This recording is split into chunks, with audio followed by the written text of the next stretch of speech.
Hello, my name is Carly Ort, and I'm going to talk a little bit about the lesson that I taught.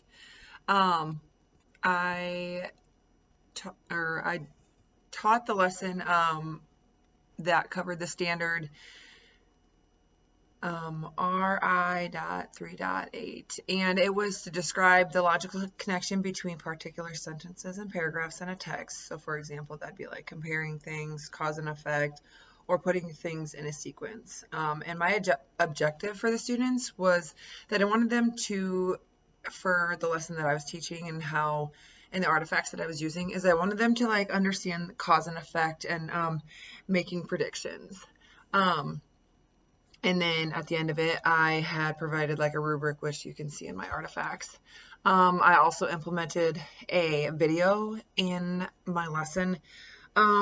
I didn't think that like I had to do that, but I also thought it was kind of a way to get the kids to reroute their brains just a little bit instead of listening to my instruction the whole time, because sometimes when you're talking for 30 or 40 minutes, during a period that things can kind of get a little boring. So I wanted to keep them engaged and their wheels still turning.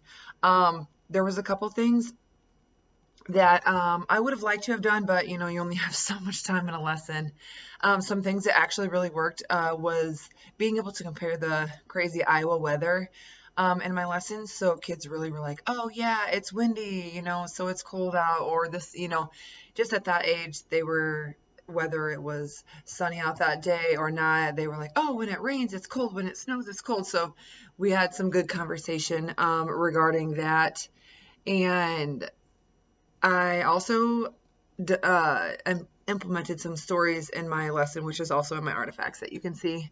Um, Something that I probably would have done, obviously, you're only allowed so much time, but I would have done probably a skit or like some role play things, especially when it comes to cause and effect, because see, I know I'm a like virtual hands-on learner, so it would have been kind of cool to get to do like a skit, like as simple as someone fell down and got hurt, or someone bumped into something and it fell on the floor.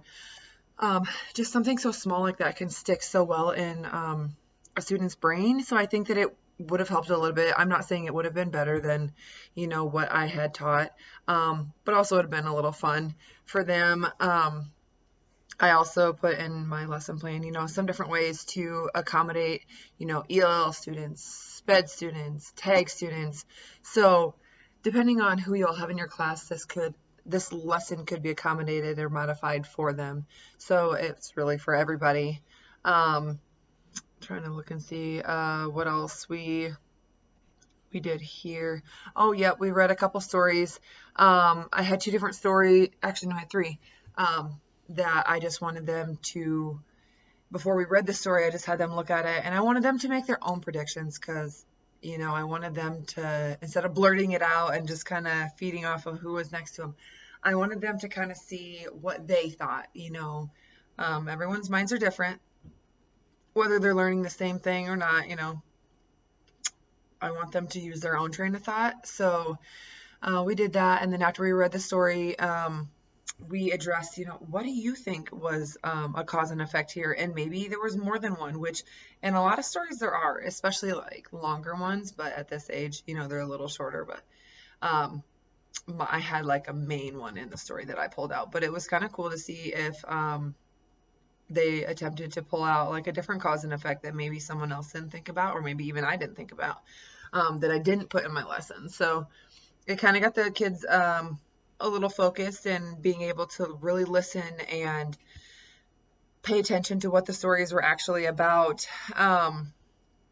I did like a picture scenario and I had them put them like in order, like a sequence, which was one of the objectives that I had for this lesson. So it would, once they were like put in a sequence, sorry, once they were put into a sequence, they were able to put together the cause and effect or like the timeline of events, um, which I had modeled for them so that they kind of knew what was expected of them. Um, I also had the students participate in reading. So like I read a story, and then I did my example, and then they were able to do their own. Let's see what else we did here. Yeah, I had a couple of examples. I did have an assessment, which I will attach the rubric for that. And they were given pictures that they had to put in the timeline, so something that we had already touched on, but I wanted to make sure that they kind of understood that, and they were given points for that, which you can see in the rubric how I had that that assessment laid out for them. I also had an exit ticket for them. So in order to leave the room, which, just to have them, I just had them verbally say an example of a cause and effect before they left the room. So lined up at the door, and I wanted them to give me a cause and effect so that they kind of understood, what we covered today, and just a little refresher. And it kind of gave me an idea like, hey, this worked today. What I taught them is what went well. Of course, throughout the lesson, I had a couple questions that weren't like anything too major that I would have reevaluated my lesson for. So that was kind of reassuring for me that it was laid out in a way that the classroom that I was teaching worked. There are obviously modifications, which I had talked about a little bit ago, that I could implement if there were certain obstacles that I would need to reach.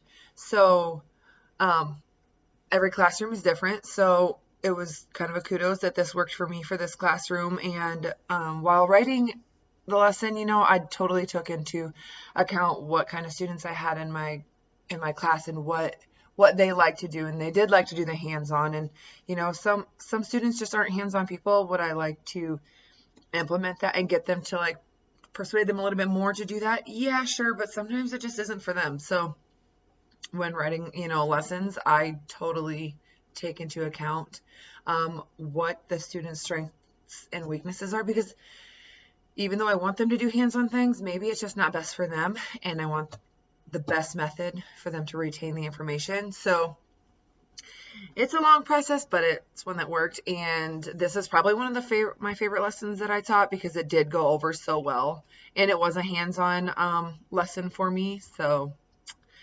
I have all of my resources in there, and the class time was like 40 minutes. I have 45 minutes in there, but it was just shy. I think it was like 39 minutes once everybody got sat down and we started the lesson. So that's all I have for today. Thank you for listening.